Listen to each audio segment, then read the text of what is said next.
الcomplications أو المضاعفات اللي ممكن تحصل بعد عمليات تنسيق القوام. الحقيقة إن مفيش دكتور ما عندوش complications أو مضاعفات، ودي الحقيقة اللي لازم كل المرضى تبقى عارفاها. لو في دكتور بيقول إن هو ما عندوش مضاعفات، يا إما هو ما بيشتغلش كفاية enough عشان كده ما بيشوفش مضاعفات، يا إما هو مش صادق. الحقيقة أنا بحب أقسم الcomplications في البودي contouring إلى تقسيمتين أساسيتين: major complications أو complications قد تؤثر على حياة المريض أو قد تحتاج تدخل جراحي لإصلاحها، وminor complications اللي هي complications البسيطة اللي احنا بنشوفها كتير وcommon ومش بتحتاج تدخل جراحي عشان تتصلح وما بتأثرش طبعا على حياة المريض. الميجر complications اللي احنا بنخاف منهم فعلا كدكاترة وبناخد البست precautions أو احتياطات عالية جدا عشان نقلل فرص حدوث complications دي. أشهر حاجة وأخطر حاجة هي الجلطة الرئوية أو البلمونري embolism.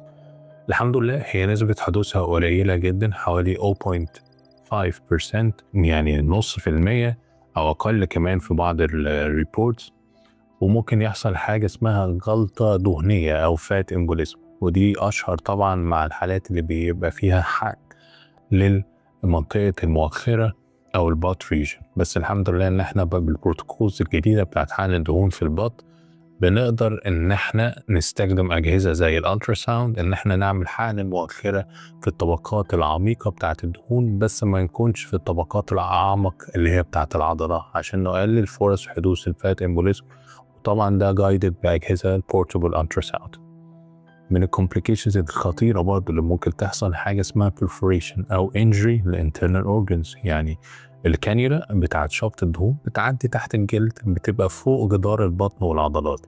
لا قدر الله لو الكانيولا دي فلتت وخرمت جدار البطن ممكن توصل للأحشاء الداخلية أو الأعضاء الداخلية للجسم زي الكبد زي الطحال، ويحصل injury أو إصابة للحاجة من الأجهزة دي أو عضو من الأعضاء دي.